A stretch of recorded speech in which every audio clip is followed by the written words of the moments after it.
This Week with Bob Mueller on News 2. This week, the fact that we have a glut of stolen weapons on Tennessee streets makes everyone less safe. Democrats try again to put into place laws to put an end to the hundreds of guns being stolen out of vehicles. More in a This Week cover story.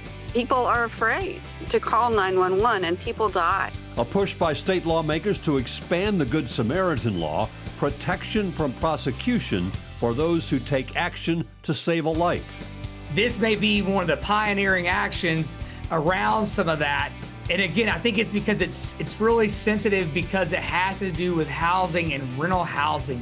Tennessee joins other states in taking on a company accused of keeping rents artificially inflated. We can get a sense of the area and just how close these buildings were to that stage where President Trump stood that day. Lawmakers visit the site of the attempted assassination of Donald Trump, trying to learn how it could have happened. The new indictment now noting the defendant had no official responsibilities related to the certification proceeding, but he did have a personal interest as a candidate in being named the winner of the election. As for Trump, he was named in a new indictment this week for his actions to incite the January 6th insurrection. During COVID, we saw a decrease in foster homes and a steady increase of kids coming into custody. There's a real opportunity for individuals to raise their hand and say yes, and to not just say yes to children, but also to teens and youth. And that really is where a lot of the need is. And a new state initiative to help the state better recruit and retain much-needed foster families. Hello again and welcome to another edition of This Week. Tennessee lawmakers want to expand the Good Samaritan law, while another group is working on legislation to combat the epidemic of guns being stolen from cars. There was also a lot of discussion in Washington involving assassination, but we begin with former President Donald Trump, charged in a new indictment over his alleged efforts to overturn the 2020 election. The new indictment revises charges relating to January 6th and now alleges Trump was not acting in his official role as president, but in his capacity as a candidate for office. We're going to walk down to the Capitol. Special counsel Jack Smith recalibrating his case and still charging Trump with the same 4 crimes, including conspiracy to defraud the United States, obstruct the certification of the electoral votes, and conspiracy against the right to vote and to have one's vote counted. But the new indictment removes any mention of Trump's alleged behavior that prosecutors believe could be considered official acts after the Supreme Court's recent ruling, which determined a president is entitled, at a minimum, to a presumptive immunity from prosecution for all his official acts. The new indictment now noting the defendant had no official responsibilities related to the certification proceeding, but he did have a personal interest as a candidate in being named the winner of the election. But the new indictment no longer includes allegations Trump refused requests from his advisors to call off the rioters. Trump and his running mate tonight calling the new indictment ridiculous. It looks like Jack Smith doing more of what he does, which is filing these absurd lawsuits in an effort to influence the election. DOJ policy discourages prosecutors from filing federal charges against candidates within 60 days of an election. Election day is 70 days away. Melissa Adon, ABC News, Los Angeles. An advocacy organization is pushing lawmakers to expand Tennessee's Good Samaritan law. The law grants criminal and civil immunity to those who call 911 to help save a life. But some experts say it doesn't go far enough when it comes to overdose emergencies. State Capitol reporter Tori Gessner explains. In an emergency, it should be human instinct to want to help. But during a drug overdose, sometimes fear keeps witnesses from calling 911, choosing to save their own freedom over saving someone's life. People are afraid to call 911 and people die. Tennessee's Good Samaritan law, passed in 2014, ensures those who call 911 won't be criminally or civilly punished for helping others in need, providing a lifeline to those who act in good faith.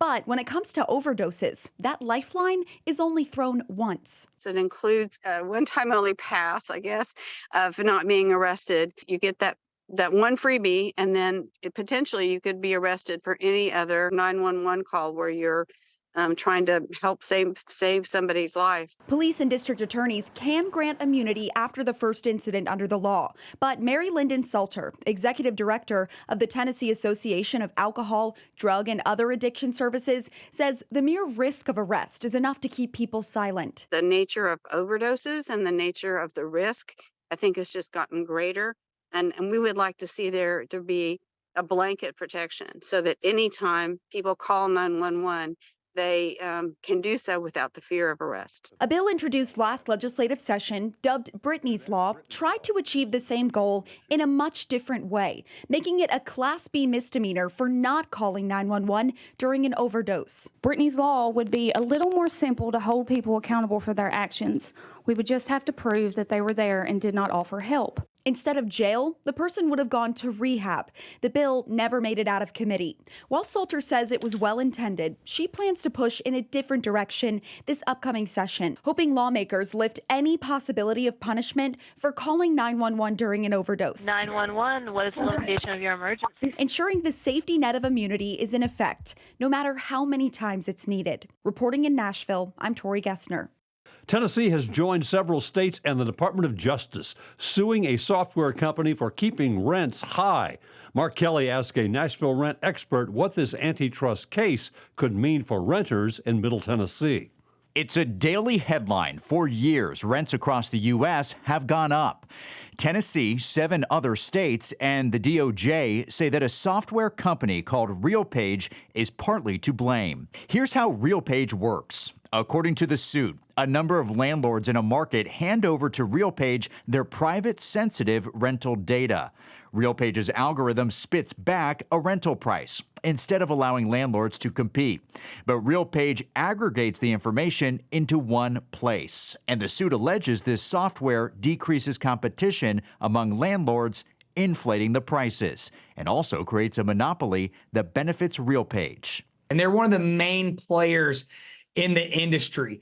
Joel Sanders is founder and CEO of Apartment Insiders and a rental expert in Middle Tennessee. He says this lawsuit could change how artificial intelligence is used in the rental industry. There's a lot of conversation around controlling AI and where the limits should be and how much the government should step in. This may be one of the pioneering actions around some of that.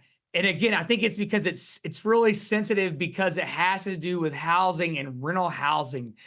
Attorney General Jonathan Skrmetti writes, "My office has been looking at RealPage since 2023, following concerns about the company's efforts to keep rents artificially high in cities across Tennessee." As Sanders says, rental prices will most likely continue to come down to supply and demand. But depending on the outcome of this lawsuit, it could put new guardrails on how landlords compete on rents. I genuinely think that rent prices really won't change much. What may change is the speed at which rent prices adapt to market conditions. Mark Kelly, News 2. Now to our This Week cover story. State lawmakers are hoping to put an end to firearms being stolen out of vehicles. Now, according to the gun safety group Everytown, several Tennessee cities are among the top in the country, with Memphis coming in at number 1. State Capitol reporter Tori Gessner explains how 2 Democratic lawmakers are trying to change that with a new bill. The volunteer state is known for its music, scenery, and history. Now, one Tennessee city is topping the charts for a title no one wants. Memphis has the highest rate in the country for guns stolen out of cars, according to the gun safety group Everytown. Chattanooga, Nashville, and Jackson falling closely behind. The fact that we have a glut of stolen weapons on Tennessee streets makes everyone less safe. And let's be clear, this is a problem that we in the legislature created. In 2013, the General Assembly passed the Guns in Trunks law, letting Tennesseans carry and store guns in their cars as long as they're locked in a trunk, glove box, or other container attached to the car. That year, Senator Jeff Yarborough says the state had 46 gun thefts. Now, there are more than 5,000 a year, according to the TBI. This is one of those few places where there is an obvious, clear cause and effect of a law that was passed by the General Assembly and an effect that is felt in every one of our communities. And it's time for the legislature to do something about that. Senator Yarborough and State Representative Caleb Hemmer plan to introduce a bill that reiterates where gun owners should keep their guns in their car under the law, locked in the trunk, glove box, or other container. The bill would also let a judge order gun safety training for those who failed to follow the rules. The hope is to get some Republican lawmakers on board. We've had a lot of fights over gun policy and gun legislation, but this is the one where everybody shakes their head. They know it's a problem, and as Senator Yarborough said, we know what the solution is. There's nothing about actually enforcing the law that would do any damage to responsible law-abiding gun owners. That's what I get every time that we talk about this issue, is like, why do you want to punish the law-abiding gun owners? And my answer is I don't. I want the gun owners to abide by the law. Reporting in Nashville, I'm Tori Gessner. Stay with us. This Week continues in a moment.